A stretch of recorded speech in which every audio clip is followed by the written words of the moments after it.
Good morning and good evening. First of all, thank you all for joining this conference call. Now we will begin the conference of the fiscal year 2020 first quarter earnings results by Samsung Electronics. This conference will start with a presentation followed by a divisional Q&A session. If you have a question, please press star one, that is star and one on your phone during the Q&A. For cancellation, please press star two, that is star and two on your phone. Now we shall commence the presentation on the fiscal year 2019 first quarter earnings results by Samsung Electronics. Good morning. This is Ben Seo from Investor Relations. Thank you for joining our earnings call for the first quarter of 2020. With me representing each of the business units are Mr. Han-Jin Man, Senior Vice President of the Memory Marketing Team, Mr. Shin Dong-ho, Senior Vice President of the System LSI Marketing Team, Mr. Han Seung-hoon, Senior Vice President of the Foundry Marketing Team, Mr. Choi Kwon-young, Vice President of Samsung Display, Mr. Lee Jong-min, Vice President of IT and Mobile Business, and Mr. Kim Won-hee, Vice President of the Visual Display Business. In addition, Mr. Kang Tae-gyu from Investor Relations is present on this call as well. I would like to remind you that some of the statements we will be making today are forward-looking based on the environment as we currently see it, and all such statements are subject to certain risks and uncertainties that may cause our actual results to be materially different from those expressed in today's discussion. Before we start our normal review of quarterly results, I would like to address a topic on everybody's mind, the COVID-19 pandemic. COVID-19 has created unprecedented challenges for the global community, and at this point, it is impossible to determine how big of an impact it will have or how long it will affect our society and economy, leading to a period of extremely heightened uncertainty. For our part, Samsung Electronics is doing everything we can to carry out our vital roles, taking care of our employees, supporting our customers, and helping affected communities at home and abroad. First and foremost, the health and safety of our employees and their families is our top priority. We launched regional response teams around the globe to provide our employees with timely and up-to-date information and resources based on the latest guidelines from local health authorities. We have restricted business travel, have strongly advised global employees to work from home where possible, and have closed some of our facilities to support social distancing efforts where necessary. In our operating facilities, we have implemented additional safeguards by mandating health screenings and temperature checks to enter our offices or facilities, which are disinfected on a frequent and regular basis. Also, we are providing masks to our employees at such facilities. Next, we are closely collaborating and sharing information with our key partners to jointly address problems this crisis may bring. And we are doing our utmost to ensure that our customers have reliable access to our products and services by flexibly managing operations across our global production and supply networks. For the global community, we are actively supporting governments and communities around the world in their relief efforts through financial contributions and donations of medical supplies and electronic devices, including products to help facilitate online education. In Korea, we provided a facility for use as a treatment center and offered the expertise of our engineers to improve the efficiency at mask manufacturing operations. Also, all employees at Samsung Electronics, via a company-wide initiative, are exploring ideas on how we can use our technologies and capabilities to further support those affected by COVID-19. In terms of financial performance, we delivered solid results in the first quarter despite this difficult environment. However, a surge in the number of cases of COVID-19 across the globe in March led to disruptions or shutdowns of our distribution and supply networks, offline stores, and manufacturing facilities, hurting production and sales amid lower demand.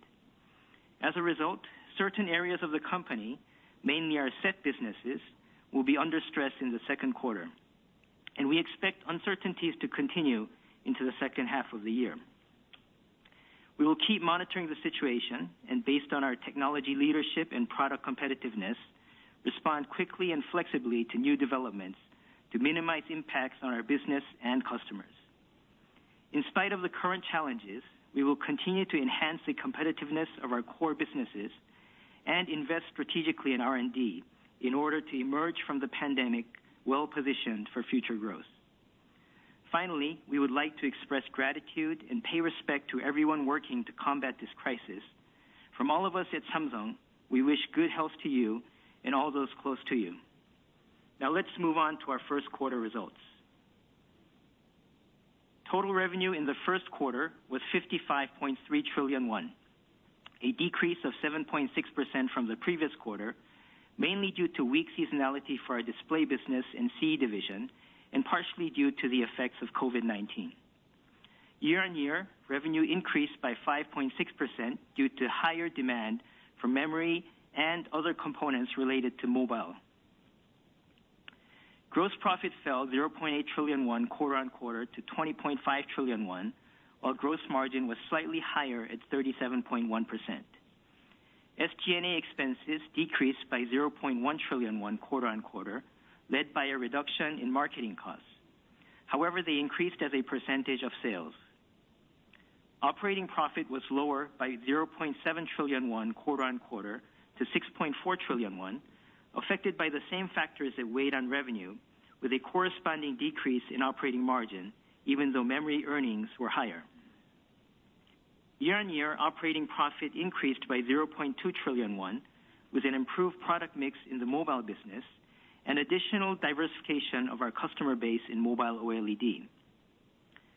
Foreign exchange movements had little effect on our overall operating profit in the quarter, as positives from a strong US dollar and euro against the won, felt mainly in the component business, were offset by weakness in currencies in major emerging markets. I will now briefly review the performance of each business unit. In the memory business, profits improved sequentially amid solid demand, primarily from server and PC, as well as steady demand from mobile. For system semiconductors, earnings rose due to an increased supply of mobile components to our major customers, while profits for foundry declined slightly due to lower high-performance computing demand from China.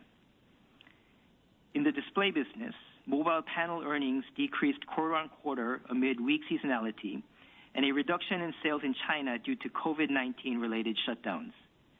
The large panel business recorded a narrower loss as smaller declines in the market price were more than offset by other factors.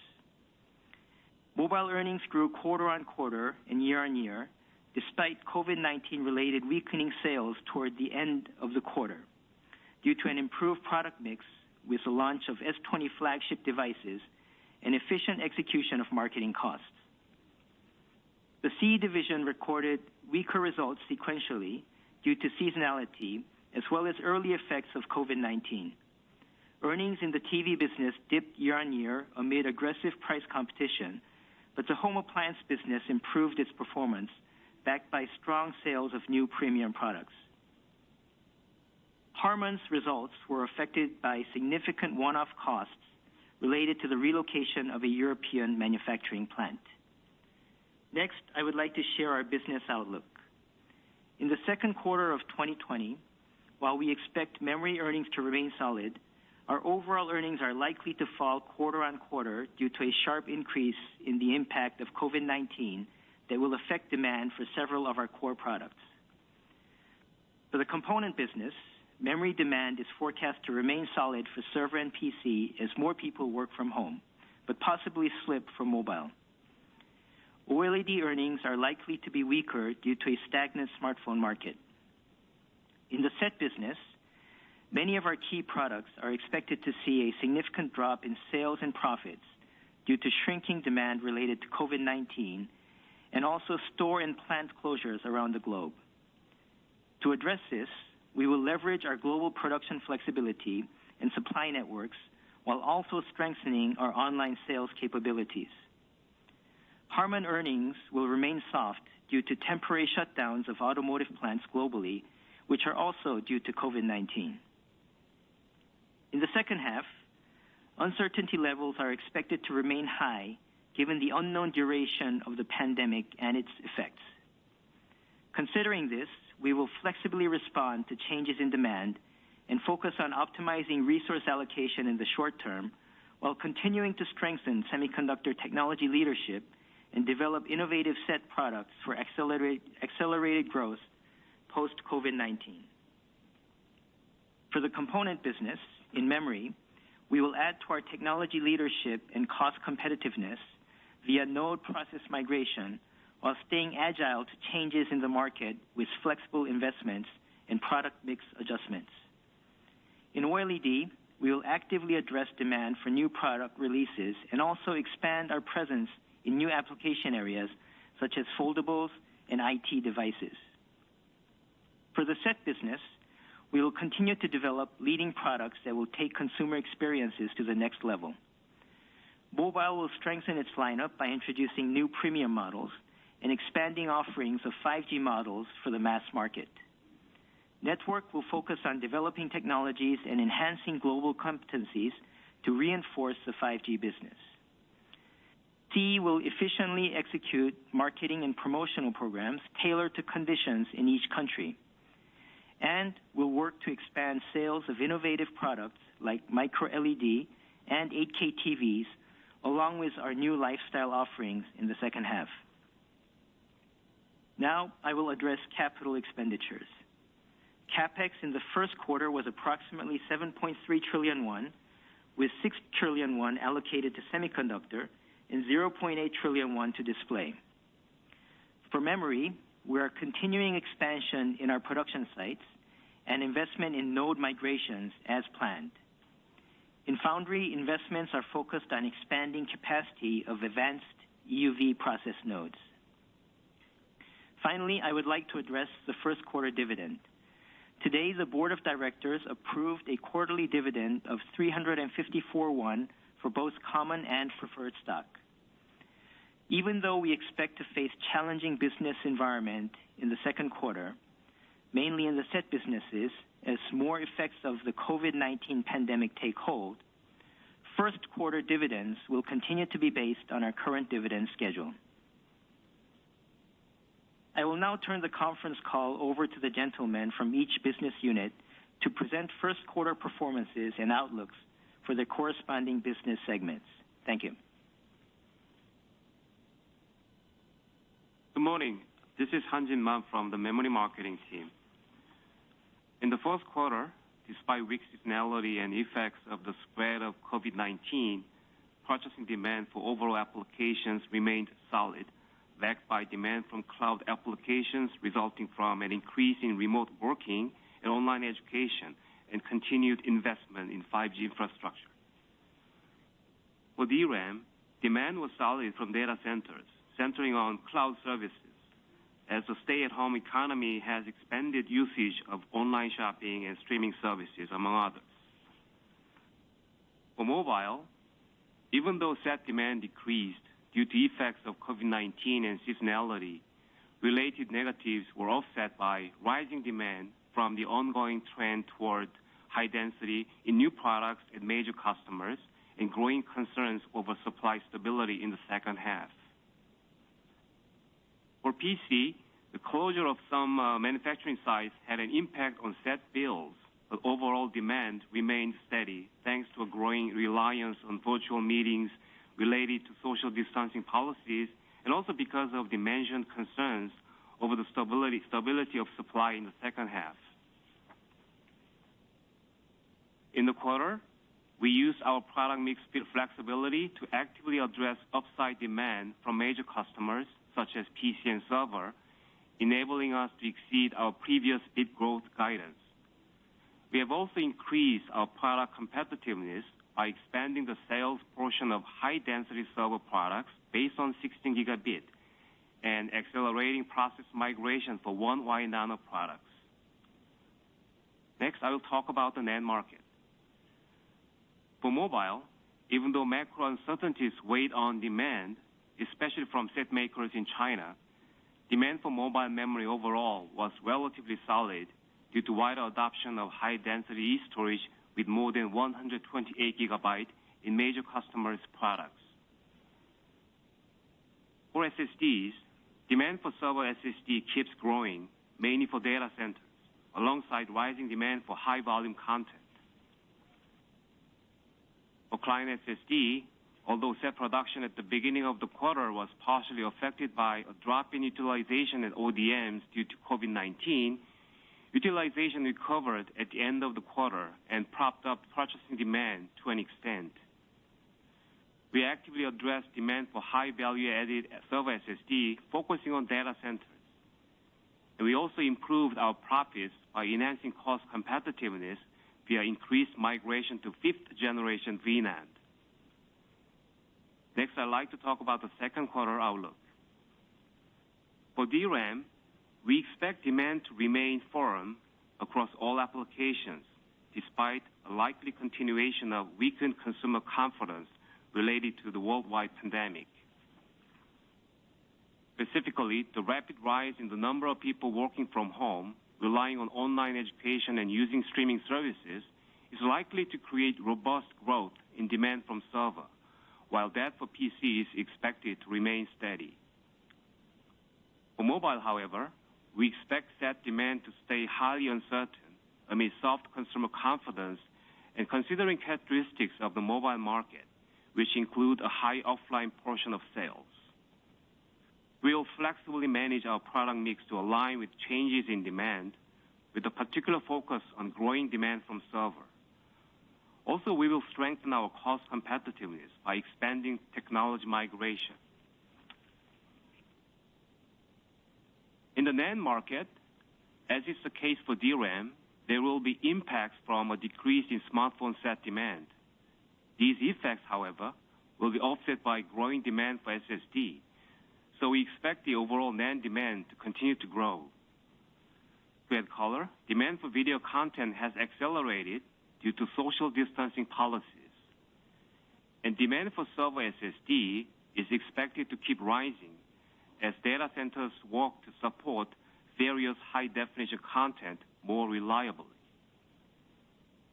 We will focus on expanding demand for high-density, high-value-added server SSD above 2 terabytes, while continuing to extend migration to 5th generation VNAND to secure cost competitiveness. Next, I will talk about the prospects for the second half. In the memory industry, mobile demand has been most affected by COVID-19, and any recovery will depend on factors such as the containment of the pandemic, as well as the rate consumers in major countries regain confidence. Given the high uncertainties related to the virus and other macro factors, it is difficult to provide annual guidance at this time. However, even as such uncertainties persist, overall conditions in the memory industry are likely to be favorable due to server and PC demand related to supplying a faster and more reliable cloud service experience. If COVID-19 persists in the longer term, there are risks that demand may further decline for overall applications, including server. However, even in this case, chances of sudden market fluctuations are likely limited by possible impact on supply, as due to factors such as delays in equipment procurement. Despite these unexpected challenges, the recent digital transformation trend is likely to accelerate further in the mid to long term, as a new lifestyle based on online services quickens its spread throughout people's daily lives. As a result, demand for high-end, high-performance memory will continue to grow. We will maintain a flexible product mix and investment approach based on market changes, while focusing on increasing sales of differentiated products such as mobile LPDDR5, GDDR6, and high-density server SSD, along with accelerating the conversion to cutting-edge products such as 1Z Nano DRAM and 6th generation VNAND. Additionally, the recent 2 to 3 years have highlighted that rapid price fluctuations in the short term can result in significant negative effects on the stability of growth, not only for memory suppliers, but also for the IT industry as a whole. Thus, we are preparing for numerous scenarios, including ones where the COVID-19 crisis is prolonged or even ends early, and are actively utilizing previous market sensing data and our SCM strength to ensure we can satisfy customer demand, which can change rapidly in an uncertain environment. Moreover, as we announced in March, we are actively expanding our use of EUV and preparing to adopt the process in earnest for 1A nano DRAM in the low 14 nano range as planned.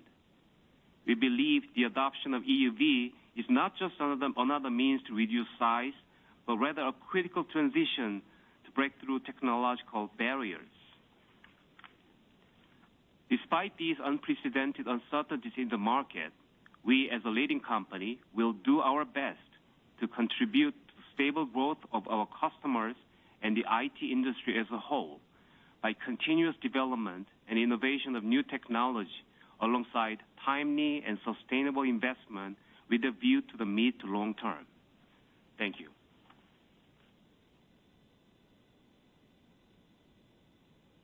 Good morning. This is Dong Ho Shin from the System LSI business. In the first quarter, System LSI earnings increased quarter over quarter, a result of rising supply of 5G mobile processors and ultra-high resolution image sensors on launch of new flagship and high-end smartphones by domestic and Chinese customers. In particular, we continue to lead technology in image sensors with the launch of a new product featuring NanoCell, a complementary technology for low light performance for our ultra-high 108 megapixel chips. In addition, we diversified our product portfolio by launching a security chip that protects personal information on mobile devices and a power management chip for TWS earphones, which have been rapidly gaining popularity.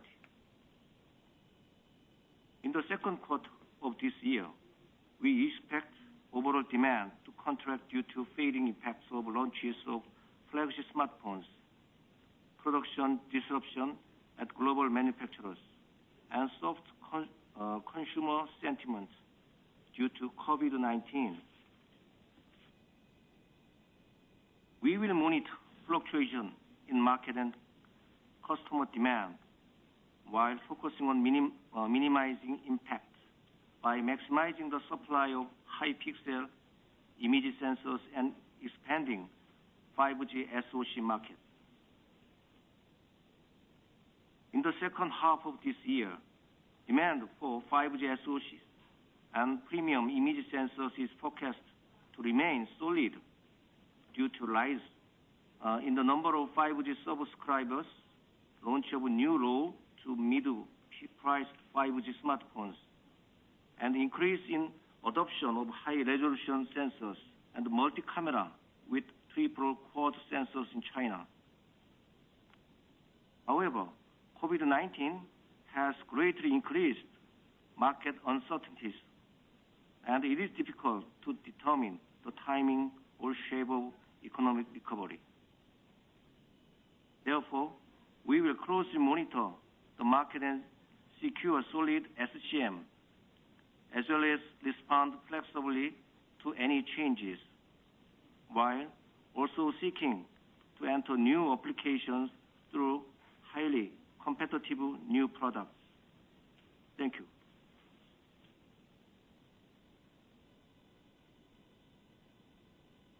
Good morning. This is Sean Han from the Foundry business.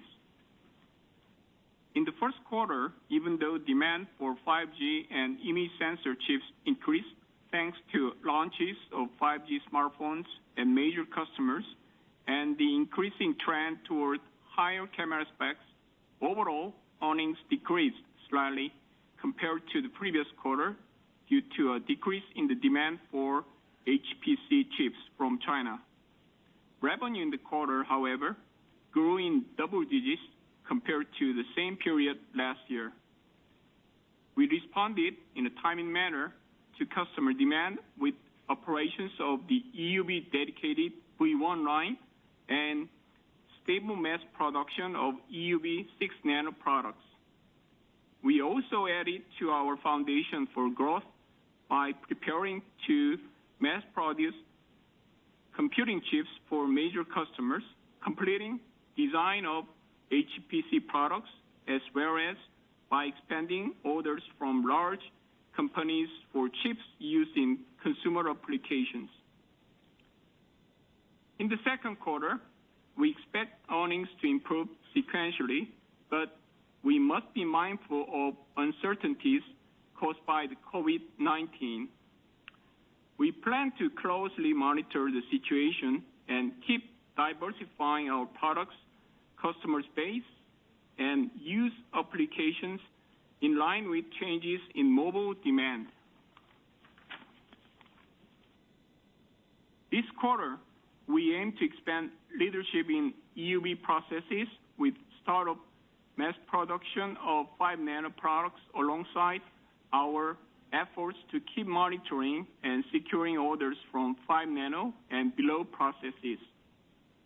In addition, we will endeavor to further stabilize our base for future business by completing the design of computing and EUV products for automotive and mobile applications. In the second half of this year, to address current COVID-19 uncertainties, we plan to focus on diversifying applications beyond mobile to include areas such as consumer and computing applications. In addition, we will continue investing in advanced process nodes and start mass producing 5 nano products this year, as mentioned. And we will also continuously improve 5 nano derivative FinFET processes to enhance price, performance, competitiveness, and also focus on the development of the GAA 3 nano process. Thank you. Good morning. This is Kwon-young Choi from the Planning Department of Samsung Display. In the first quarter, overall display earnings decreased quarter on quarter due to reduced shipments of OLED and LCD panels. To be more specific, mobile display earnings were lower quarter on quarter as shipments and utilization declined amid low seasonality.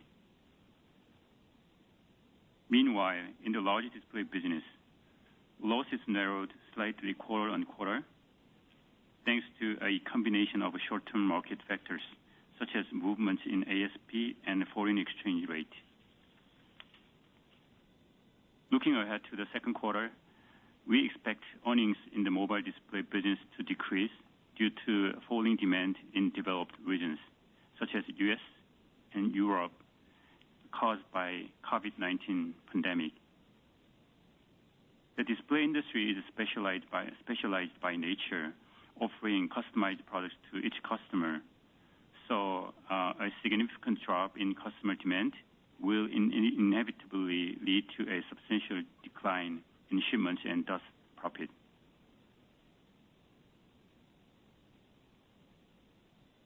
To address this, we'll strive to secure profitability by enhancing sales based on the differentiated performance and design of our mobile panels. For the large display business, earnings are likely to remain weak under risks of an accelerated market slowdown in the wake of the postponement of mega sporting events such as Tokyo Olympics.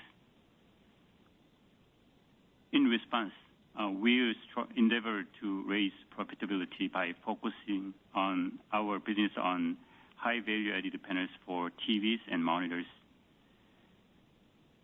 that offers features such as ultra high resolution and ultra large screens and covered designs. Next, I would like to share our outlook for the display market and our core strategies for the second half of this year.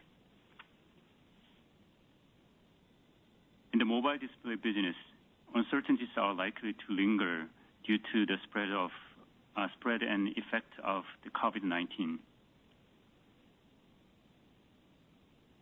Accordingly, we are preparing for various scenarios by enhancing our ability to swiftly respond to market changes. In particular, we are determined to fortify leadership in the OLED market by exploring new application areas, including foldables and other IT devices, to actively address our customers' needs in various smart devices after the COVID-19 crisis ends. A global economic downturn combined with intensified competition will lead to unfavorable business conditions. But we'll keep investing to improve our technology capabilities and cost competitiveness. For the large display business, we'll seamlessly fulfill all our customers' needs amid the scaling down of the LCD business. And we'll expedite the development of products featuring our new technologies such as QD display. Thank you. Good morning. I'm Jong Min Lee from the Mobile Communications business. I'd like to share our first quarter result and outlook for the IM division. In the first quarter, overall market demand drastically decreased quarter-on-quarter as a result of supply chain issues in China, caused by the COVID-19 outbreak early in this quarter and travel restrictions in the last few weeks of the quarter following the global spread of the pandemic. As the impact of COVID-19, including those on logistics, began to take effect in March, our smartphone shipments also decreased quarter-on-quarter. However, we maintained sound profitability quarter-on-quarter by efficiently deploying marketing investment by improving overall product mix, while increasing the sales portion of premium and 5G models. In particular, flagship ASP rose compared to previous years thanks to a higher than expected sales portion of the S20 Ultra and solid sales trends of our new foldable Galaxy Z Flip. The Galaxy S20 series, released in February, provides our customers with new and more innovative mobile experiences by offering a fully enhanced AI-powered camera and 5G availability in all three S20 variants. The newly launched Galaxy Z Flip, our second foldable after Galaxy Fold last year, is highly acclaimed among millennials and female customers because of its stylish and compact design, as well as the flex mode, which helps to fully enjoy the new form factor. For the network business, our performance improved quarter-on-quarter as 5G commercialization expanded in Korea as well as abroad. Now, let me move on to the outlook for the second quarter.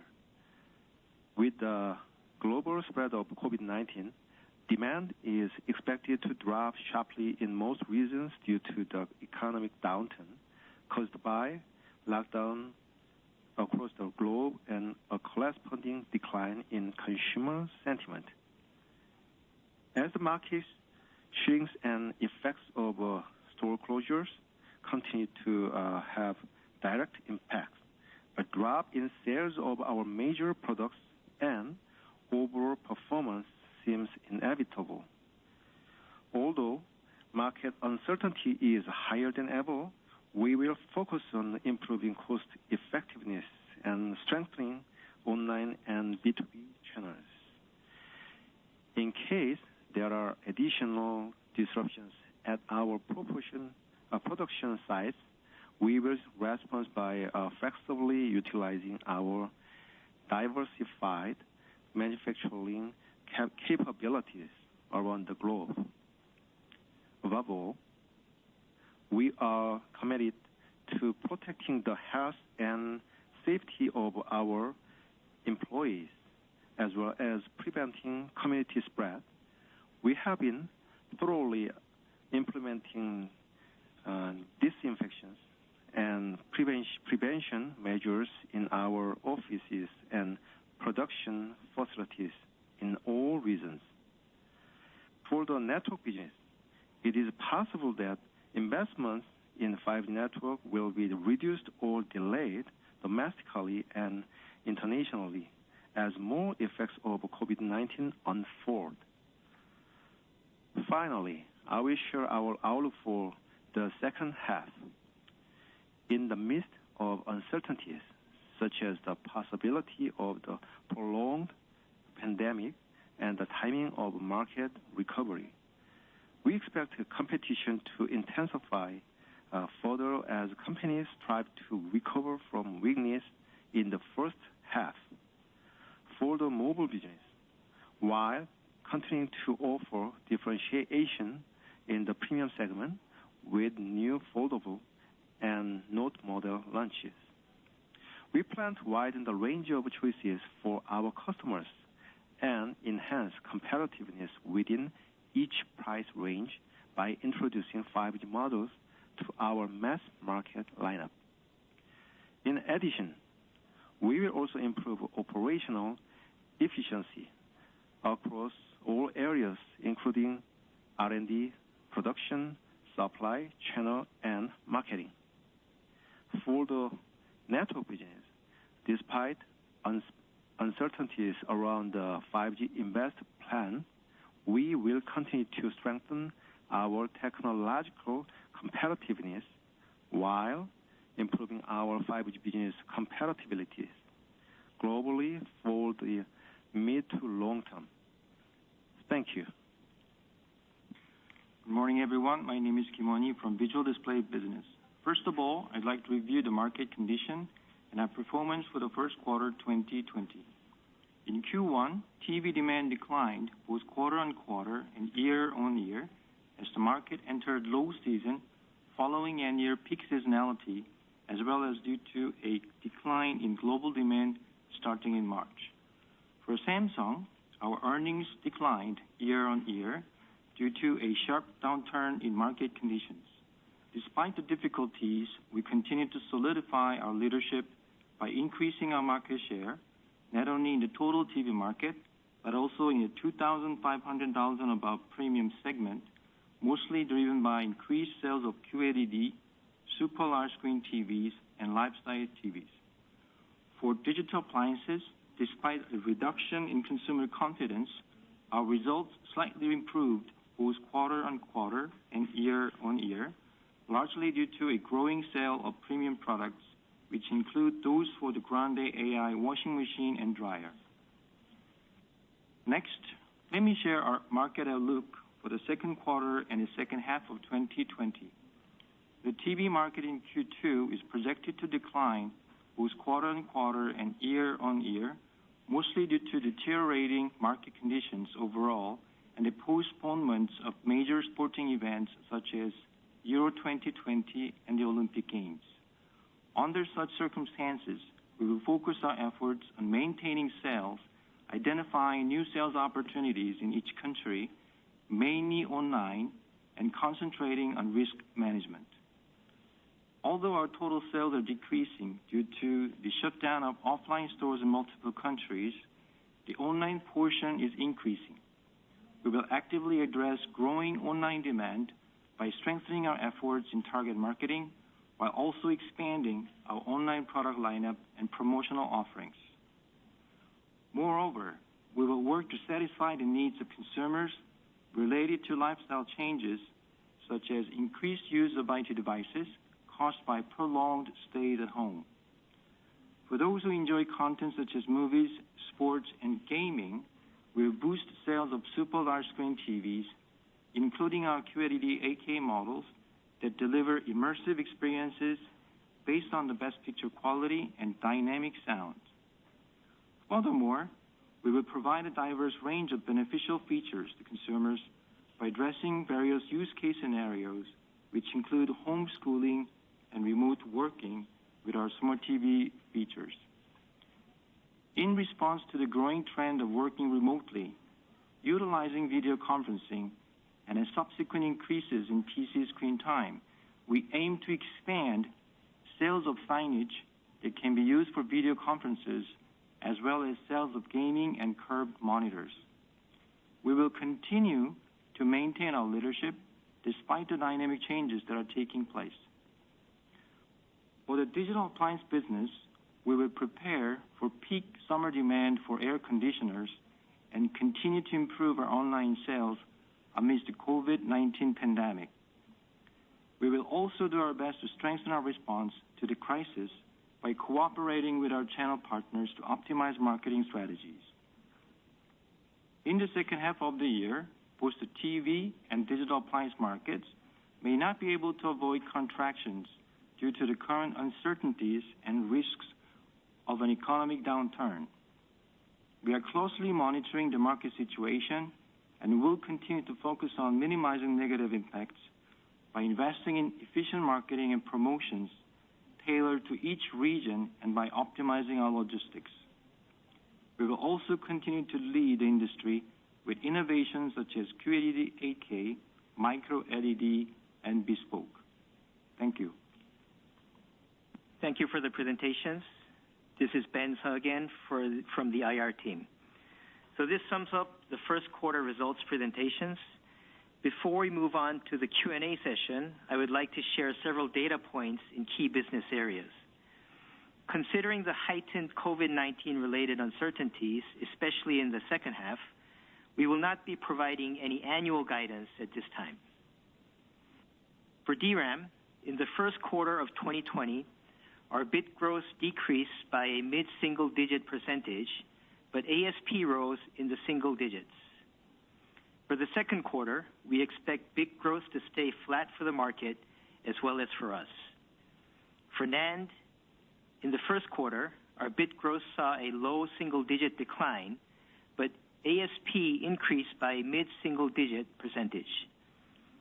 For the current quarter, the bit growth of the market is likely to reach the low to mid-single digits, and our bit growth is forecast to come in slightly below that of the market. For the display panel business in the first quarter, the OLED portion of sales was in the low 80s, and sales volume declined in the high 20% range. In wireless, in the first quarter, sales volume was 64 million units for handsets and 5 million for tablets. The blended ASP, including tablets, was $266, and the smartphone portion of the handset sales volume was in the low 90s. In the second quarter, we expect shipments to decline quarter-on-quarter for handsets, but rise for tablets. And blended ASP is forecast to decline quarter-on-quarter. The smartphone portion of handset sales should stay similar in the low 90% range. In the TV business, sales volume in the first quarter declined in the high 20% range. In the second quarter, we expect shipments to also decline. So now I will move on to the Q&A session.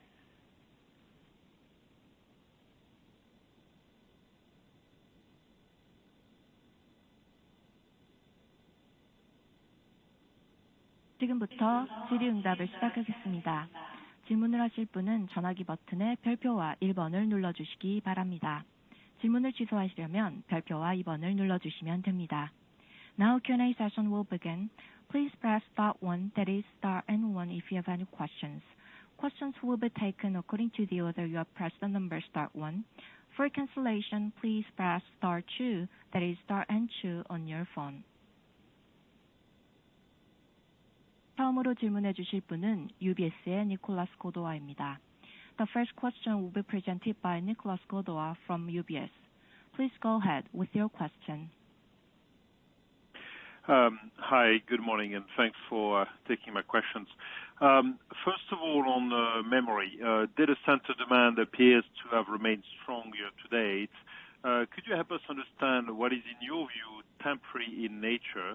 For instance, an hyperscale customer responding to a spike in mobile or gaming application usage due to lockdowns, and what could be more structural, such as server demand coming from cloud services? How do you translate this all together in your prediction for server DRAM bit demand growth in 2020 and 2021? And secondly, for smartphones, how have you seen COVID-19 impacting sell-through so far by regions? Which measures can you take to mitigate the impact on IM's bottom line, whilst also being ready to catch up demand when it ultimately comes back? And briefly, could you explain the H2 product launching plans for Fold and Note, and whether there are any possibilities of delays of product launches due to COVID-19? Thank you. 질문 기회 주셔서 감사합니다. 두 가지 질문이 있습니다. 첫 번째는 반도체 메모리 관련 질문인데요.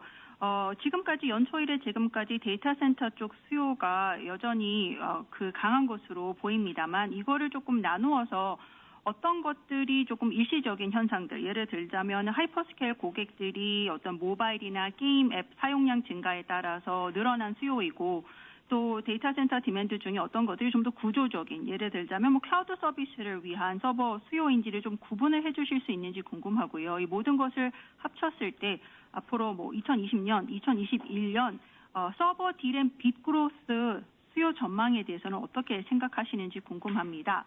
두 번째는 무선 관련한 질문입니다. 지금까지 각 지역별로 코로나19로 인한 셀스루의 영향은 어떻게 나타나고 있는지 궁금합니다. 또한 이런 영향에도 불구하고 여전히 이제 수익성에 대한 충격은 최소화하면서도 또 향후 수요가 회복되었을 때 그것을 충분히 확보할 수 있는 준비도 동시에 해야 되는데, 이를 위해서 어떤 조치들을 취하고 계시는지 궁금하고요. 그리고 이런 차원에서 하반기에 폴드라든지 신제품 노트 출시 계획은 어떤지, 혹시 코로나19로 인해서 출시 계획의 변화나 지연이 있습니까? 네, 메모리 먼저 답변드리겠습니다. 서버의 경우 지난 분기 재고 확보용 수요가 일부 있었는데요. 온라인 쇼핑이나 화상회의, 온라인 게임, 이와 같은 스테이 앳 홈 이코노미 활성화를 바탕으로 한 데이터 센터 고객사 중심의 펀더멘털 수요 역시 분명히 존재했기 때문에 결과적으로 견조한 수요로 이어졌습니다. To answer your first question about the data center demand, if we look at the data center demand that we saw last quarter, there was some demand that was for inventory, but there is clearly a fundamental demand for data center customers as more and more people stay at home and there are more usage of online shopping, teleconferencing, and online gaming. So this has translated into a solid demand base.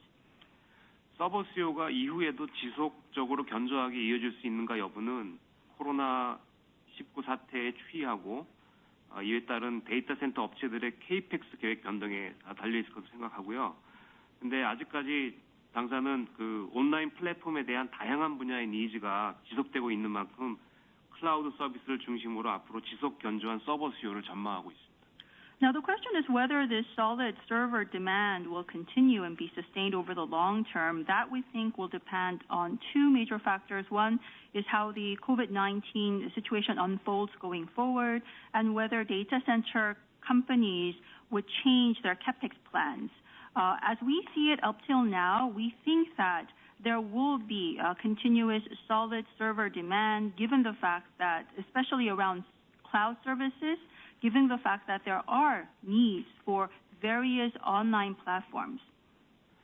그리고 중장기적으로 시야를 저희가 넓혀보면 비대면 경제가 활성화되고 온라인 공간을 활용한 여가, 교육 활동과 같이 지금까지 미래 사회의 모습으로 그려지던 삶의 방식이 예상치 못한 코비드-19 사태를 맞이해서 아마 한층 빠르게 소비자의 일상으로 확산되는 긍정적인 효과가 발생하였다고 보고 있습니다.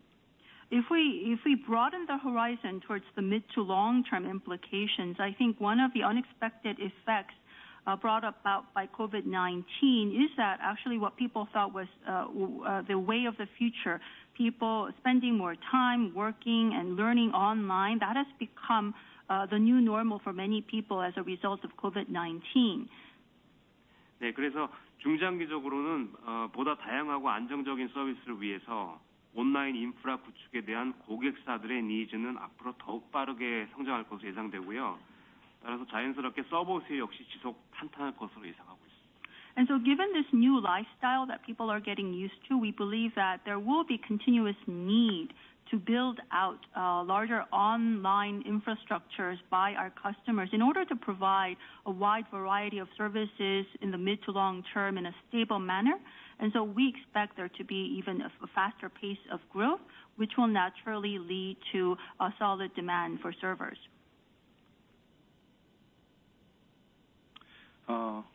IM 답변드리겠습니다. 코로나19 그 팬데믹 선언 이후에 많은 국가들이 락다운 상황에 놓이면서 리테일 매장 폐쇄가 확산되고 일부는 물류 차질이 발생되는 등 대부분의 지역에서 스마트폰 수요가 큰 폭으로 감소했습니다. 최근 북미와 구주 지역에서 확산세가 둔화되는 모습을 보이기 시작했으나 아직 안심하기에는 이른 단계라고 생각하며 특히 실물 경제가 회복되기까지는 시간이 필요하기 때문에 2분기 수요 감소폭은 아직까지 예측이 어려운 상황입니다.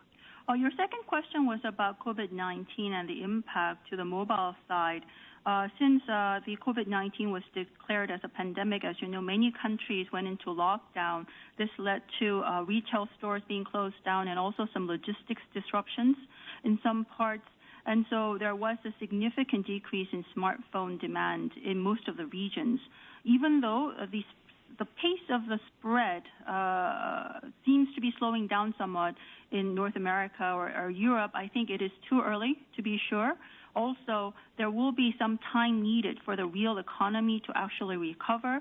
So it's difficult still for us to predict how much of a decrease we will see in demand during second quarter. 우선 현재 리테일 매장 폐쇄에 대응하기 위해 온라인 판매에 집중하고 있으며 동시와의 공급과 채널 전반에서 만반의 준비를 하고 시장 상황을 면밀히 모니터링하여 지역별 수요 회복에 즉각적으로 대응할 수 있도록 하겠습니다. So while we are focusing on online sales to counter the retail store closures, we're also preparing our supply as well as channels so that we are able to immediately respond to recovery in demand by region by closely monitoring the market situation. 그리고 하반기에 출시될 노트 신모델과 폴더블 신모델 모두 예정대로 준비 중이며 더욱 경쟁력 있는 제품을 선보이도록 하겠습니다. You've also asked about our second half new product launch schedules. We are preparing our new Note as well as the foldable launch as scheduled, and we are looking forward to providing the market with even a more competitive product. 네, 답변 감사합니다. 다음 질문 받겠습니다. 다음으로 질문해 주실 분은 하나금융투자의 김경민 님입니다. The next question will be presented by Claire Kim from Hana Financial Investment. Please go ahead with your question. 질문 기회 주셔서 감사드립니다. 먼저 메모리 관련 질문 드리겠습니다. 신화 유니그룹이 YMTC가 낸드와 디램의 양산을 시작하며 시장 진출을 본격화하고 있는데요. 위험을 체감하고 계신지요? 또한 어떤 방법으로 투격차를 지속적으로 유지할 계획이신지 궁금합니다. 두 번째 질문은 파운드리 증설 관련 질문입니다. 최근에 ASML이 실적 발표에서 노광 장비의 셋업이 지연된다고 언급했는데요. 저희 삼성전자에서 최근 5nm하고 7nm 쪽에 EUV 공정 증설을 많이 하고 계신데 실제 어떤 영향이 있는지 문의드립니다. Thank you. I have two questions. The first question is about the memory side. Second is about the foundry business. Actually, recently, YMTC has started mass production of NAND as well as DRAM and started to move into the market. I'm wondering whether Samsung, you're already starting to feel the threat from this new competitor. And given the new competitor, how are you planning to maintain your leadership in this market? Second question is about foundry. Recently, ASML in its conference call mentioned that there are some delays in litho equipment setup. I was wondering, given the fact that Samsung Electronics has a lot of EUV expansions going on both 5 and 7 nano, whether you are experiencing any impact due to these equipment setup delays. 네, 메모리 답변 드리겠습니다. 중국 공급사들의 메모리 시장 진입에 대해서는 저희도 최근 언론 보도 등을 통해서 진입이 확대되는 것으로 파악하고 있습니다. 그런데 이제 최근 고객사들이 요구하는 메모리의 기술적 난이도가 매우 빠르게 상향 조정되고 있고요. 고용량, 고품질, 저전력 이런 피처가 매우 중요해지기 때문에 단순한 양산 시기보다는 이러한 고객사들의 니즈를 만족시킬 수 있는 고부가 제품을 얼마나 안정적으로 공급할 수 있는지가 더욱 중요하다고 생각합니다. Through media reports, we've also recently heard that Chinese suppliers have started to enter the memory market. But we think that given that today's memory market is a place where the customers are demanding to a higher bar, a higher level of technical difficulty in the memory, and also it's a market where features such as high density, high quality, and low power are very important. And so today's memory market is a place where rather than the timing of mass production, supplying customers these high-end products also in a stable manner is a much more important factor. 그래도 저희는 중국 업체들의 메모리 시장 진입은 매우 중요한 시장의 변경 모멘텀이라고 생각하고 있습니다. 그래서 당연히 지속적으로 주의를 기울이고 있습니다. 그런데 삼성은 현재 기술 리더십을 유지하고 확대하기 위해서 지속적으로 고품질, 고성능 제품 기반 기술 우위를 확대하고요. 그리고 선단 공정 전환을 확대하는 것에 최고의 우선순위를 두고 있습니다. Of course, the entry of Chinese companies into the memory market is a factor that would change the market momentum, and so we are continuously monitoring the situation. But our top priority is to continue our technical advantage and leadership based on our high quality and high performance products, and also continue our node, especially the cutting node migration, so that we're able to maintain and even further widen the technology leadership we have. 네, 그리고 EUV 케이스와 같이 저희가 선제적으로 적극적으로 혁신을 추구하고 그리고 신규 및 기존 고객을 서포트해서 윈윈 관계를 강화할 거고요. 또한 신성장 분야 제품 적기 개발을 통해서 IT 산업 전반의 성장을 도모하고 시장 리더십을 유지할 계획입니다. EUV was a very good example of how our preemptive and active pursuit of innovation provides support to not only existing but also new customers, and also creates a win-win relationship. We will continue to do these pursuit of innovation efforts, and also we will focus on developing products for new growth areas at the right time, so that we're able to contribute to the growth of the overall IT industry while maintaining our market leadership.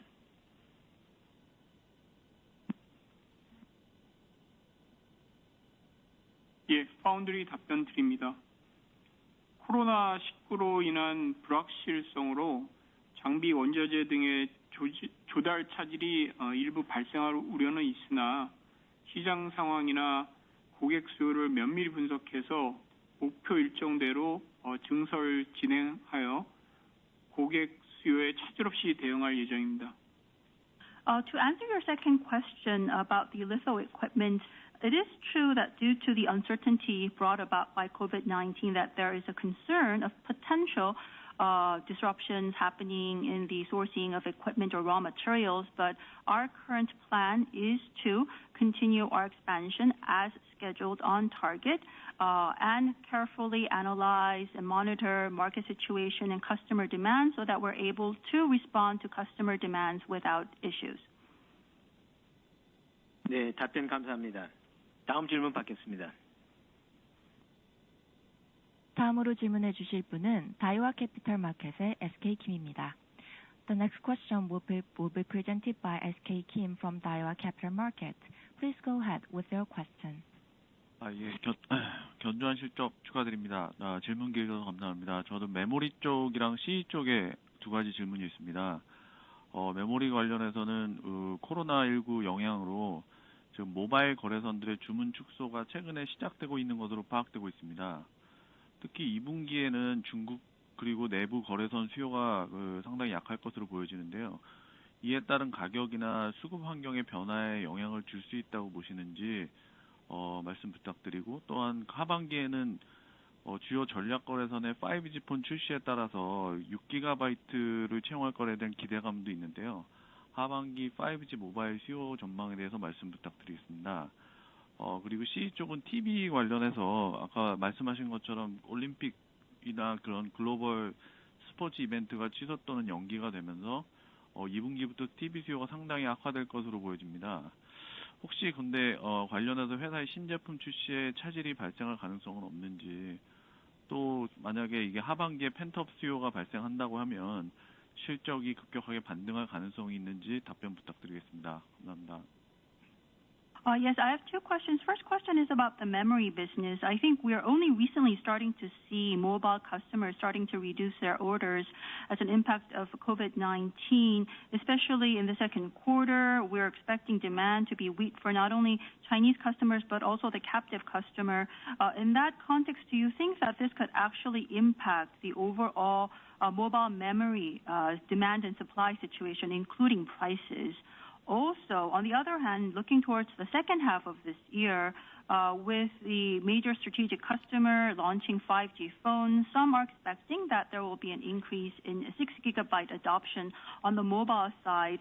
So given all of that taking all of that into account, can you share with us your second half 5G mobile demand related outlook? Second question is for the TV business. As you mentioned during your presentation, due to the cancellation of major global sports events, including the Olympics, second quarter TV demand is going to be very weak. Would that have any impact on the launch schedules of your new products? On the other hand, do you think that there's a possibility of results rebounding quite strongly when there is, for example, a pent-up demand coming online in the second half? 네, 모바일 수요 전망 관련해서 답변드리도록 하겠습니다. 잘 아시겠지만 모바일 경우에는 시장 특성 자체가 오프라인 구매가 비중이 워낙 크니까 현재같이 외출이라든가 야외 활동이 제한되는 상황에서는 수요에 타격을 받을 수밖에 없습니다. 그렇기 때문에 세트 수요 감소는 어느 정도 불가피할 것으로 생각합니다. To answer your first question about mobile demand, the mobile handset market itself, as you know, has a very high reliance on offline sales channels. And so in today's situation where people are not going out and don't have much outdoor activity, mobile handset demand has inevitably will be impacted. And so we think that set demand decrease would be somewhat inevitable. 네, 다만 최근 중화권 중심으로 이제 바이러스 확산 속도가 완화되며 경제 활동이 재개되는 모습이 나타나고 있고요. 5G 확산도 지속되고 있는 점은 긍정적인 신호로 생각됩니다. 그리고 말씀 주신 것처럼 5G가 미드엔드 세그먼트까지 확산되고 이제 6GB와 같은 고용량 제품의 채용이 또 확대되고 있기 때문에 바이러스가 안정된다면 그 이후 모바일 디램 수요의 업사이드 포인트는 분명히 존재한다고 말씀드릴 수 있을 것 같습니다.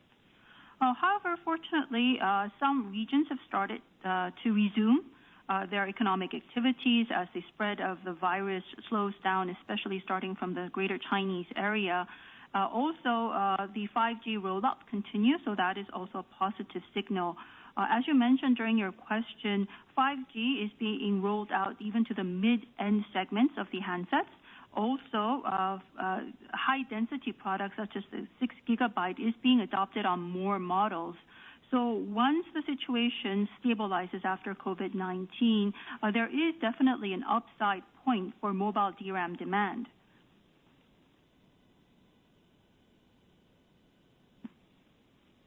네, TV 답변드리겠습니다. 모두 아시는 것처럼 전 세계적으로 2분기 수요는 감소할 것으로 전망이 되고 이로 인해서 판매 계획 조정이 불가피한 상황입니다. 저희는 국가별 상황에 맞게 신모델의 본격적인 판매 시점을 조정을 하고 있고 프로모션 계획과 마케팅 투자도 재검토를 하면서 효율적인 신모델 운영을 추진하고 있습니다. Regarding the TV, as you mentioned, we also agree that due to COVID-19 and its impact, the demand second quarter inevitably will decrease. And so we are inevitably adjusting our sales plans that we had originally had planned out. We are adjusting, for example, the rollout or the sales timing of our new models by country, depending on the situation locally. And also we are revisiting both our promotion plans and also marketing investments so that we are able to have a more efficient operation of the business. 하반기에 대해서 말씀을 드리자면 전 세계적으로 코로나19가 아직도 확산되고 있고 그리고 실물 경제에 대해서 부정적 영향이 확대되고 있기 때문에 시장 수요의 회복 여부를 정확히 전망하기는 어려울 것 같습니다. Regarding the second half, because COVID-19 is continuing to spread globally and the negative impact that it brings to the real economy is also expanding, it's difficult to exactly forecast whether market demand would recover. 따라서 저희는 시장 상황에 대한 리스크 매니지먼트에 집중을 하고 동시에 코로나 이후의 사업을 정상화하기 위해서 그러한 계획들을 사전에 철저히 준비해서 시장 변화에 선제적으로 대응하도록 하겠습니다. So given that outlook, our current focus is on risk management of the market situation and also at the same time thoroughly preparing our plans for post-COVID-19 so that we're able to preemptively respond to changes in the market.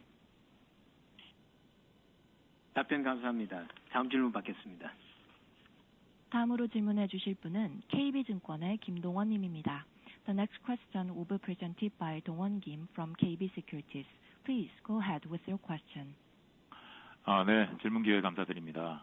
저는 디스플레이와 가전 부문에 질문드리겠습니다. 먼저 그 LCD 사업 조기 철수 결정 연관해서 향후에 그 QD 및 차세대 디스플레이 사업 확대로 보는 견해에 대해 의견 좀 부탁드리고요. 현재 그 아산과 중국 수저우에 있는 LCD 팹의 매각 현황과 정부 승인 여부에 대해서도 말씀 부탁드립니다. 다음은 이와 관련된 CE 질문입니다. 삼성 디스플레이 LCD 출구 전략에 따른 향후 VD의 LCD 패널 대체 공급 방안과 패널의 외부 공급 비중 확대에 따른 리스크 여부에 대해서도 말씀 부탁드립니다. 감사합니다.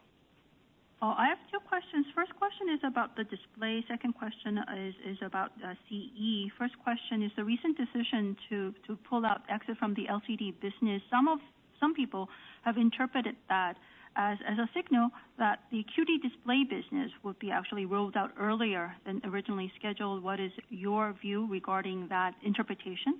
Also, can you give us an update on the LCD fab situation for both ASAN and the Chinese LCD fab and the status of the government approvals?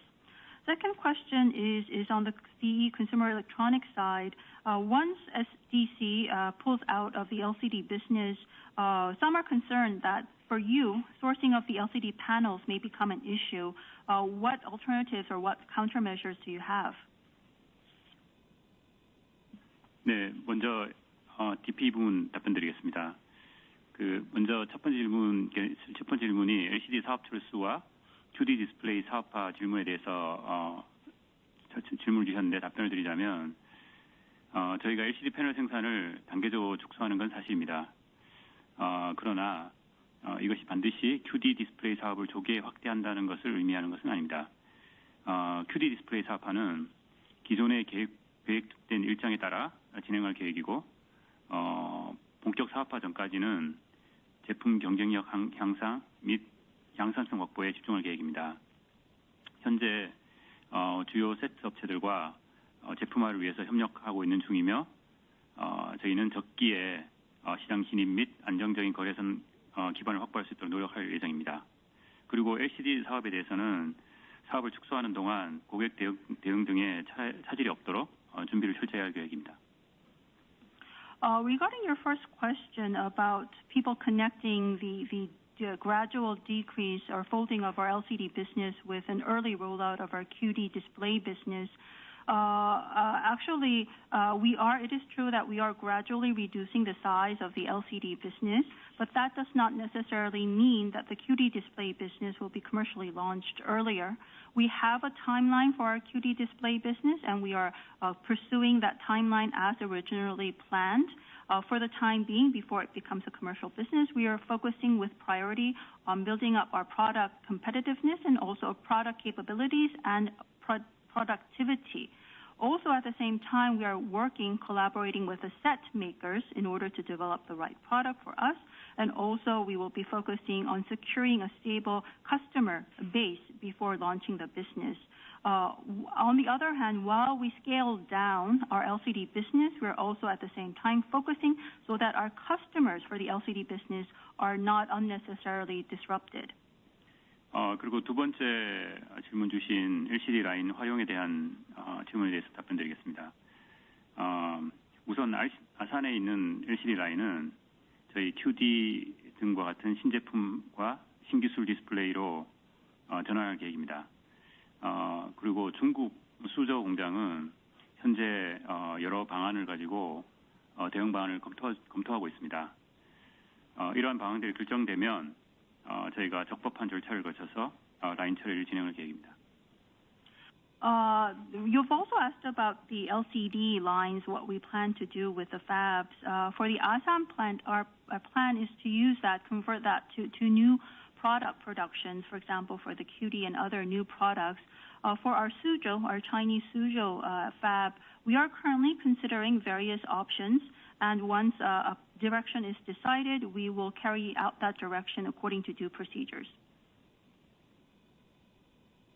VD 답변드리겠습니다. 저희는 공급처 다변화를 위해서 여러 패널 업체들과의 거래를 계속 확대해 오고 있습니다. 이를 통해서 특정 업체에 치우치지 않는 균형 있는 거래 관계를 유지하고 있으며 일부 업체와는 장기적인 협력 관계를 통해 안정적인 거래를 운영하고 있기 때문에 LCD 패널 수급에 문제는 없습니다. Second question, you've asked about the LCD sourcing side. As you know, we have been continuing to expand our sourcing from several panel suppliers in order to diversify our sources, and we have been maintaining a balanced relationship with multiple suppliers and not dependent on a few. Also, with a few of these panel suppliers, we have been building a long-term cooperative relationship to provide a stable supply, and so we have not been experiencing any issues in terms of LCD panel supply. 네, 답변 감사합니다. 다음 질문 받겠습니다. 다음으로 질문해 주실 분은 시티그룹의 이세철 님입니다. The next question will be presented by Peter Lee from Citigroup. Please go ahead with your question. 네, 안녕하세요. 시티그룹 이세철입니다. 저는 반도체하고 IM 쪽 부분 좀 질문드리는데요. 먼저 반도체 메모리 관련, 재고 관련해서 공급사와 주요 고객사들의 재고 현황과 재고 과다에 따른 급격한 가격 하락 가능성에 대해서 말씀 부탁드리겠고요. 두 번째 질문은 IM 관련해서 중국 부품 공급 지연과 인도 공장 셧다운 등으로 스마트폰 생산 차질에 대한 우려가 계속 발생하고 있습니다. 이에 대한 설명과 향후 생산 거점 락다운 시 대응 방안에 대해서 말씀 부탁드리겠습니다. I have two questions. First question is about the memory side. Can you share us what you sense in terms of the inventory level at major customers as well as the memory vendors? And if the inventory is high right now, do you think that going forward or currently this high inventory may actually trigger a possible rapid decline in prices again? Second question is about the IM, the mobile side. As you know, there were some component supply disruptions from China, and also the plants in India have shut down. And some are concerned that this will have a disruption in the smartphone production side. Can you give us some of your insight into the situation in terms of the production on smartphones? And also, do you have any plans of responding, for example, if another production site goes into lockdown in the future? 네, 메모리 먼저 답변드리겠습니다. 서버 고객사 재고 관련 답변 먼저 드리고요. 그 다음에 저희 재고 및 가격 관련 저희 의견을 순차적으로 말씀드리겠습니다. 고객사 재고 수준에 대해서는 저희가 구체적인 수치로 답변드리기는 어려운데 고객사들의 큰 폭의 재고 조정이 시작됐던 2018년 말과 비교한다면 전반적인 재고 수준은 낮은 수준일 것으로 생각하고 있습니다.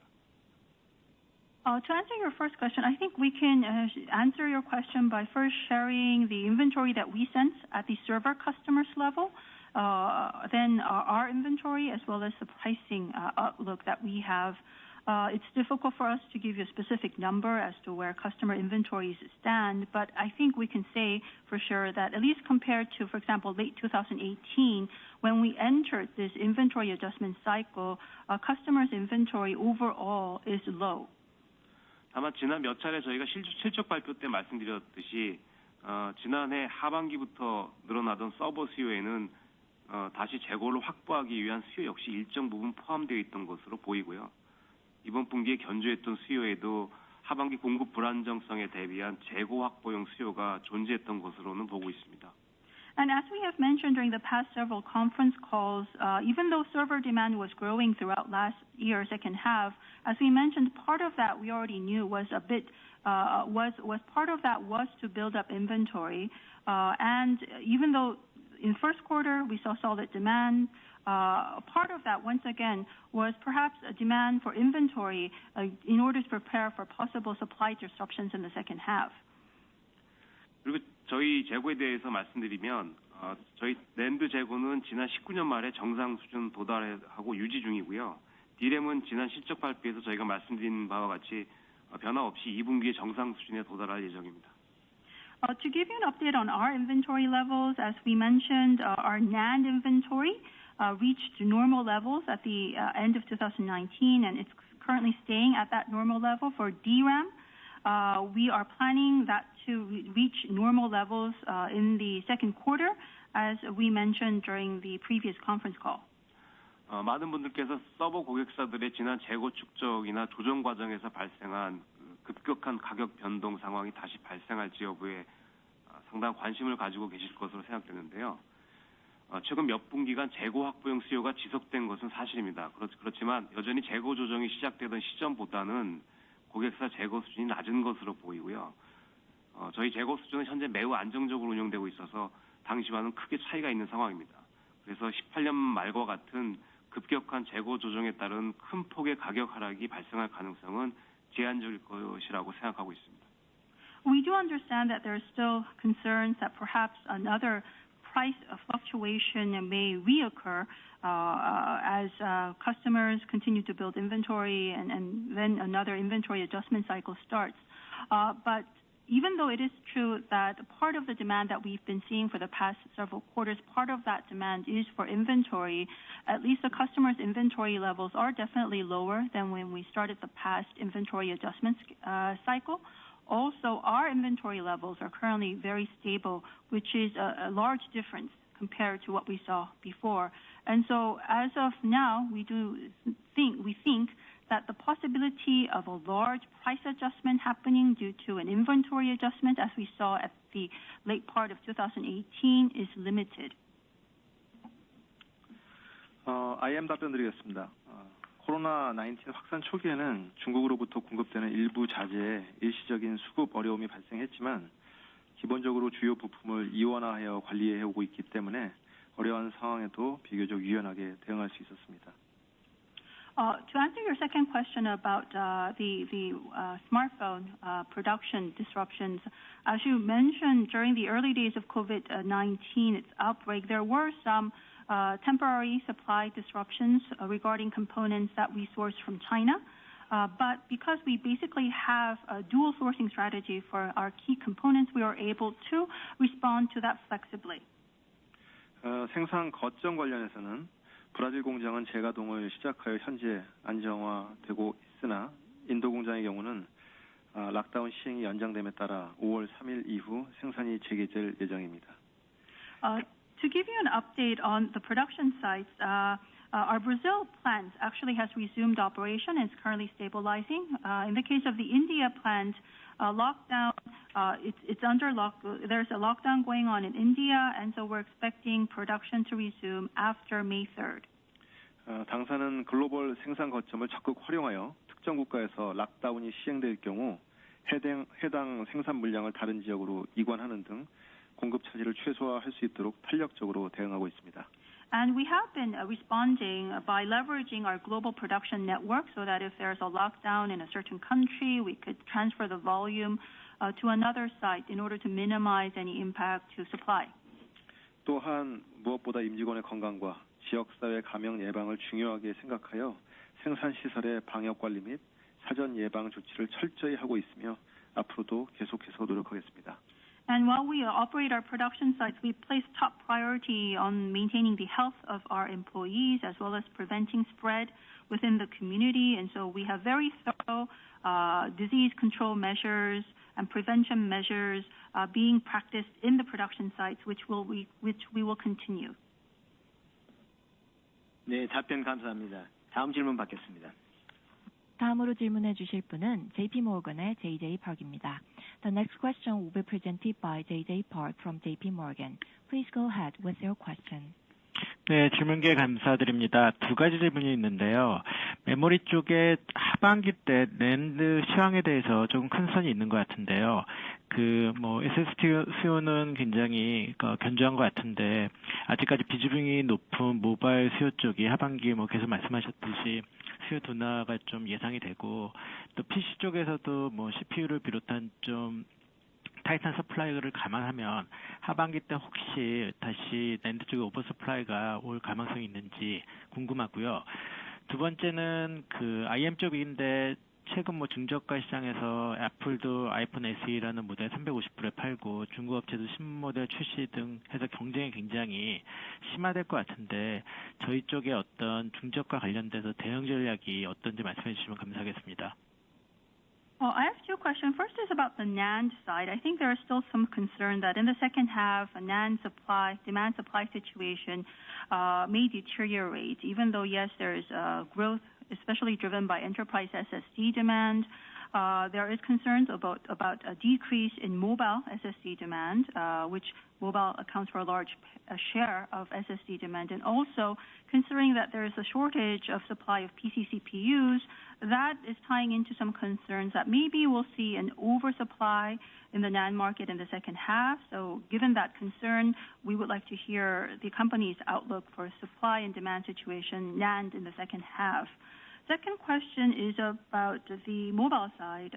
We think that the mid to low end segments, the mass segments, is probably going to be where competition further worsens, given the fact that, for example, Apple has launched a $350 phone in this segment, and also the Chinese companies are launching a lot of new models here. So can we hear some of the company's strategies in the mass segments? 네, 메모리 답변 드리겠습니다. 아마 앞서 말씀드린 디램과 유사한 답변이 될 것 같은데요. 하반기 수급 결정하기 위해서는 COVID-19이 언제까지 지속될 것이냐, 그리고 그 이후에 각 국가별 그리고 응용체별로 어떤 식의 경제 회복이 이루어질지가 관건일 것 같습니다. 물론 소비자들의 소비 심리와 함께 기업들의 투자 계획도 함께 고려해야 할 것 같고요. To answer your first question about the NAND situation outlook for the second half, this may sound very similar to what we said about DRAMs, but it is because ultimately the supply and demand for even NAND in the second half would depend on many of the same factors of how long COVID-19 will continue and also how much of an economic recovery we will see by country and application, and also how the consumers' consumption sentiment will recover, as well as whether companies will change their investment plans. 지난 1분기를 저희가 되돌아보면 각 국가들이 실행한 사회적 거리두기 운동의 결과로 스테이 앳 홈 이코노미와 관련된 수요들이 큰 폭으로 성장했고요. 이 과정에서 서버 중심 수요 강세가 지속됐는데 이러한 추이는 하반기에도 지속될 것으로 생각합니다. But if we look at some of what we experienced in the first quarter, with a lot of companies doing social distancing and the increase of a stay-at-home economy, the related applications have increased quite a lot in terms of demand. And also, we think that in this process, this strong demand, especially around server demand, will continue in the second half. COVID-19 이전에도 빠른 속도로 성장하던 미디어 스트리밍 서비스의 확대는 소비자들의 새로운 라이프 스타일로 자리 잡을 것으로 보고 있고요. 따라서 이로 인한 서버 수요 성장은 이례적인 성격이 아니라 전반적인 메모리 수요 성장을 이끌 구조적인 성격이 될 가능성이 크다고 생각합니다. For example, the media streaming service was already growing at very fast pace even before COVID-19. It has gotten a big boost through the situation we've recently gone through, and we think that this will actually stick as a new lifestyle for many consumers. So considering those examples, we think that the server demand growth that we're seeing is not temporary nature, but is more of a structural nature that would actually drive demand growth across all memory. 물론 앞서 말씀드린 대로 코비드-19 상황이 장기화된다면 전혀 다른 방향으로 시장이 전개될 수도 있겠습니다만 이것도 말씀드린 바와 같이 수요와 함께 공급 측면을 종합적으로 고려해야 할 거라고 생각하고요.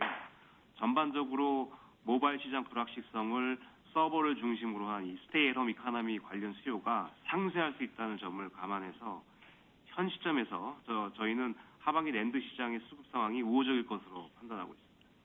Of course, we cannot completely rule out, for example, a scenario where COVID-19 prolongs longer than what we expect. That would actually bring about or take the market to a totally different direction. But even under that scenario, as we previously mentioned, a prolonged COVID-19 situation will impact not only the demand side, but also will have some supply implications. So when we weigh the uncertainty around the mobile demand side versus the upside on the server side, we do think that the demand, especially related with the stay-at-home economy around servers, would be able to offset any uncertainty coming from the mobile side of the market. So that currently we think that the second half NAND market supply and demand situation would be favorable. IM 답변 드리겠습니다. 당사는 다양한 가격대에서 혁신적인 경험을 제공하기 위해 A 시리즈와 M 시리즈에도 다양한 신기술을 빠르게 적용하여 제품 경쟁력을 높이고 가격대별 포트폴리오를 강화해 왔습니다. 특히 올해는 5G 시대를 맞아 동영상, 게임 등의 멀티미디어와 소셜 네트워크 경험을 더욱 풍부하게 즐길 수 있도록 대화면과 멀티 카메라, 고화질 셀피, 고용량 배터리를 탑재한 중저가 5G 신모델을 지속 선보일 계획입니다. To answer your second question about our mass segment mobile strategy, as you know, in order to provide innovative experiences across many price segments, we have been very quickly adopting the latest technologies on our A series as well as M series, which helped enhance the product competitiveness in these segments and also give us a very rich portfolio across different price segments. This year, with the introduction or the wider rollout of 5G technology, we are planning to launch 5G new models in the mass segment that would feature large screens, multi-cameras, high-pixel selfie cameras, and also high-capacity batteries, so that users will be able to take full advantage of multimedia and new social networking experiences that are implemented with 5G technology. 이를 통해서 다양한 고객 니즈를 충족시키고 선택의 폭을 넓혀 중저가 모델의 판매를 더욱 확대해 나가도록 하겠습니다. So our strategy in the mass segment is to drive up our sales in the mass segment by introducing products that satisfy customers' various needs and also giving customers a wider range of choice. 네, 답변 감사합니다.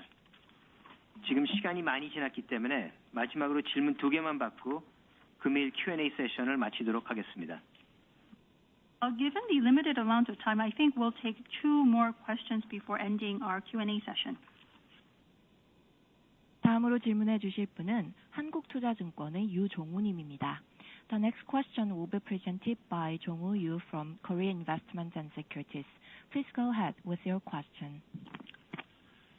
예, 질문 기회 주셔서 감사합니다. 저도 2가지 질문 드리겠는데요. 한 가지는 메모리 공급 관련된 부분이고요. 2번째는 네트워크 사업 관련돼서 질문 드리겠습니다. 우선 지금 중국 쪽에서는 좀 상황이 나아지고 있는 반면에 다른 국가들은 여전히 이동에 좀 제약이 있는 상황입니다. 그래서 하반기 이제 중국 저희 공장의 램프업 계획이 혹시 차질이 있을지 좀 말씀해 주시면 감사하겠는데요. 저희 시안 공장의 지금 현재 램프업 현황하고 그다음에 하반기 전망 어떻게 보시는지, 그리고 관련해서 올해 낸드 쪽 설비투자 계획에 대한 부분도 간단히 말씀해 주시면 감사하겠습니다. 그리고 2번째는 네트워크 투자, 5G 네트워크 투자 관련된 건데요. 중국은 이제 정부 주도로 기축 투자를 좀 앞당기는 그런 움직임이 있는 반면에 미국이나 유럽 통신 사업자들 같은 경우는 약간 지연될 가능성이 있는 걸로 이렇게 보여집니다. 저희가 파악하고 있는 올해 지역별 5G 도입 계획하고 저희 사업 전망에 대해서 말씀해 주시면 감사하겠습니다. I have two questions. First question is about the memory side. Whereas China shutdown situations are now being is being resolved, other countries are actually still under lockdown or shutdown. So there seems to be a country by country difference. In that context, we're wondering whether there will be any changes or disruptions to your second half ramp up plan for memory. For example, especially in the Xi'an plant, would ramp up be carried out as scheduled? Can you give us an update on that situation? And also in that context, can you share with us some details about your CapEx plans for this year for NAND?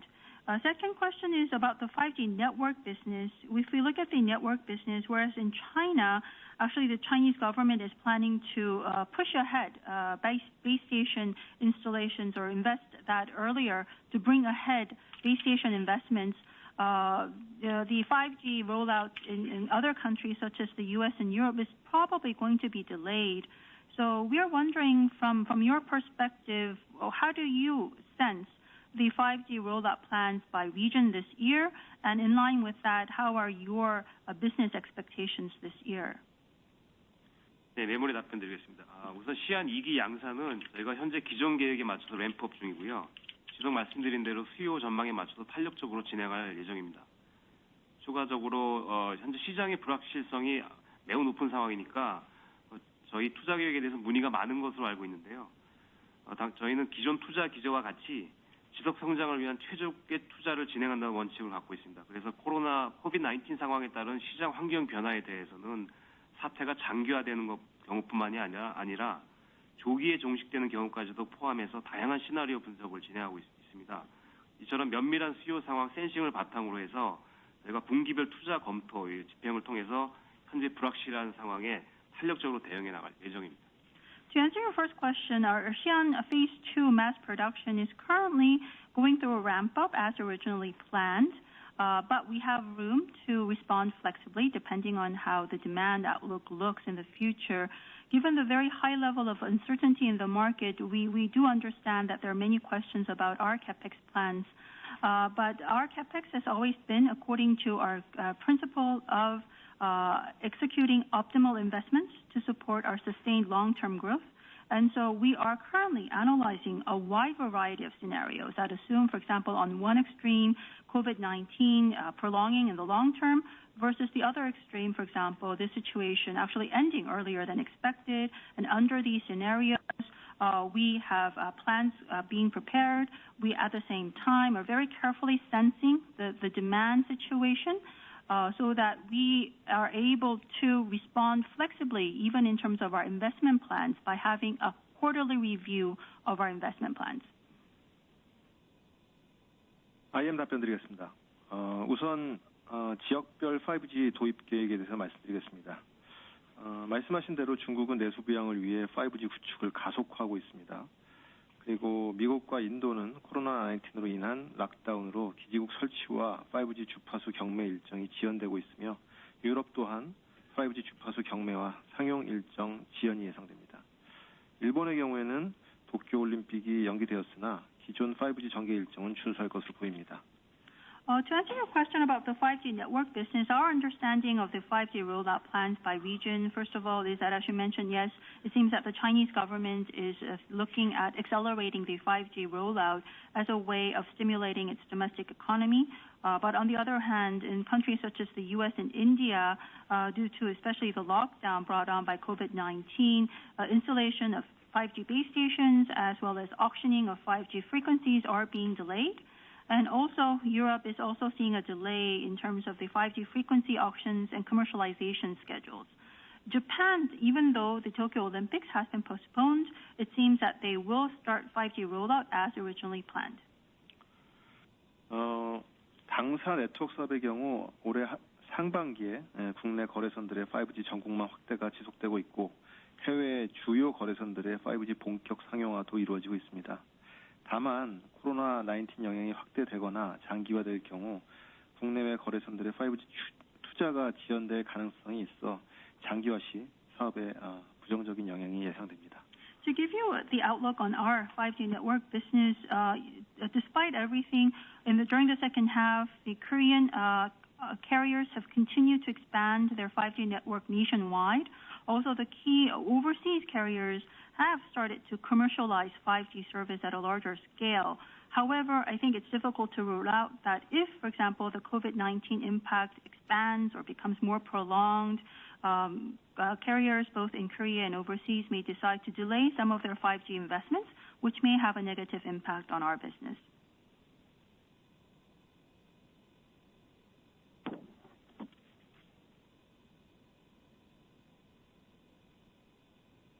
네, 답변 감사합니다. 그럼 마지막 질문을 받도록 하겠습니다.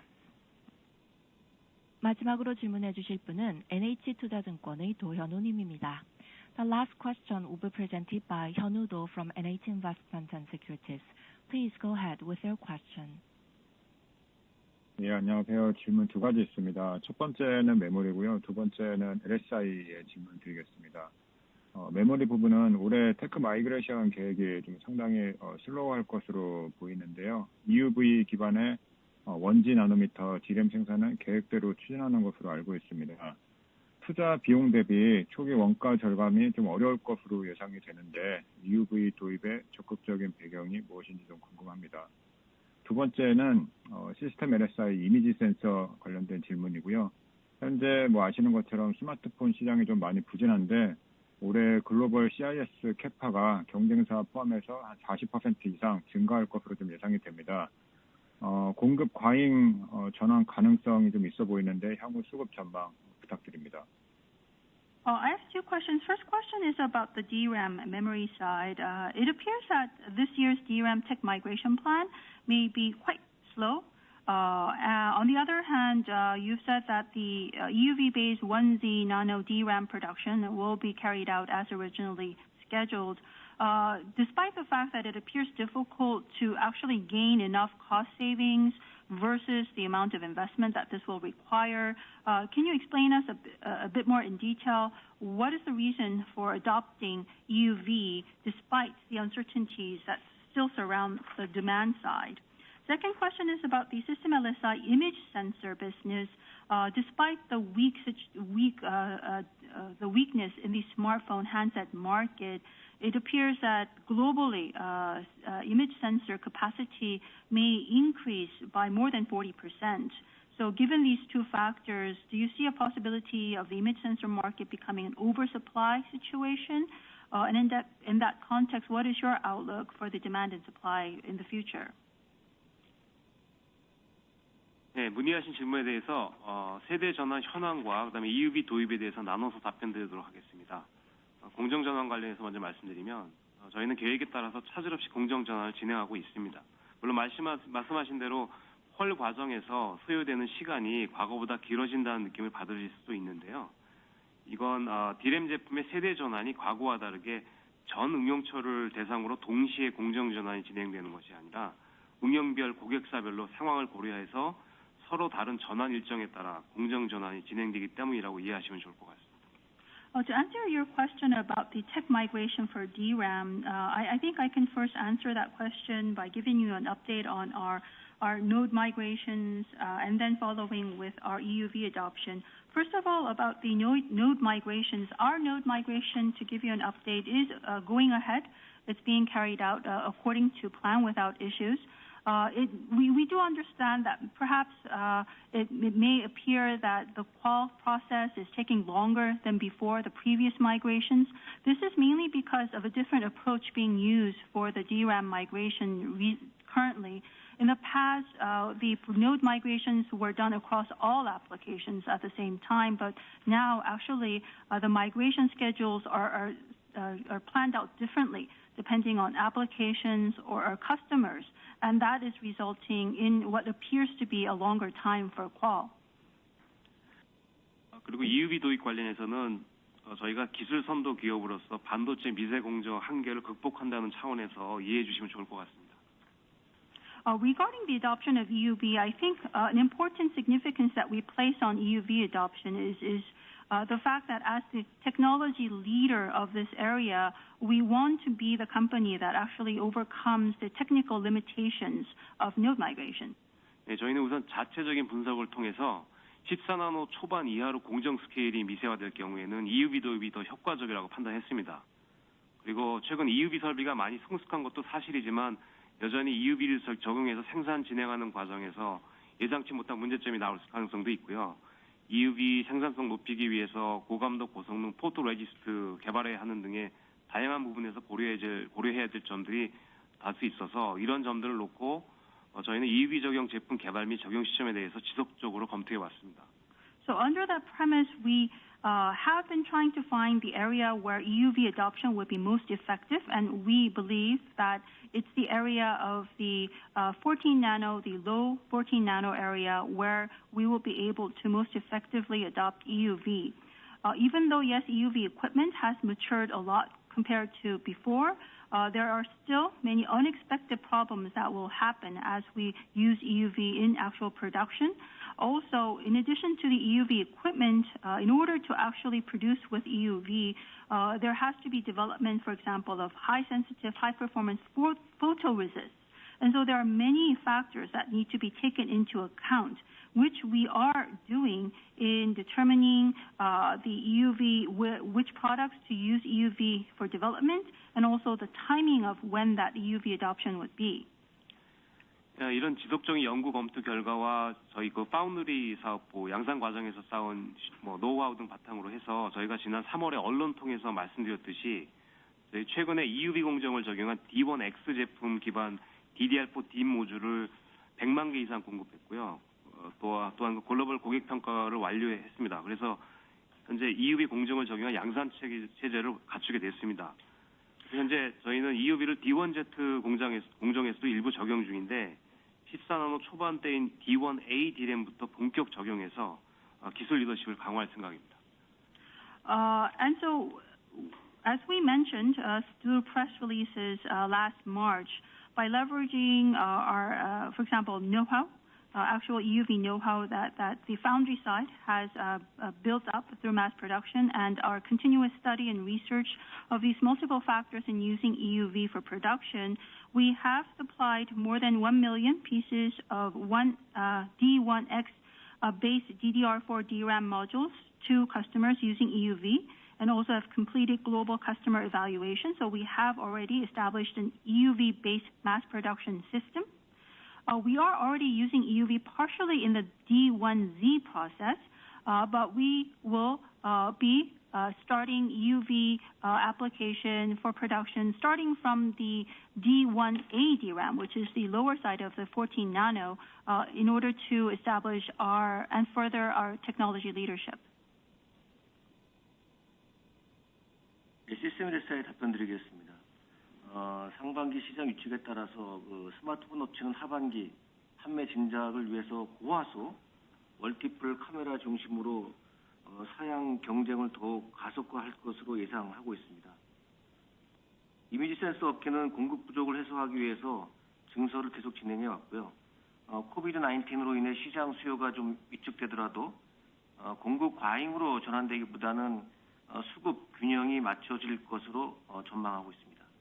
To answer your last question about the image sensor supply and demand outlook, we think that actually smartphone companies, in order to make up for the difficulties that they had in the first half, will focus on launching products with high-end specifications in the second half, for example, with higher pixel count and multiple cameras. And so even though, as you mentioned, the image sensor industry as a whole has been increasing their production capacity in order to make up for a supply shortage, even counting in possible contraction of market demand due to COVID-19, I think the market will be more of a supply-demand balance rather than an oversupply situation. 네, 답변 감사합니다. 그럼 이것으로 이번 분기 컨퍼런스 콜을 마치도록 하겠습니다. 장시간 참여해 주셔서 감사합니다. 모두 건강 잘 유지하시기 바라겠습니다. 감사합니다. That completes our conference call. Thank you very much.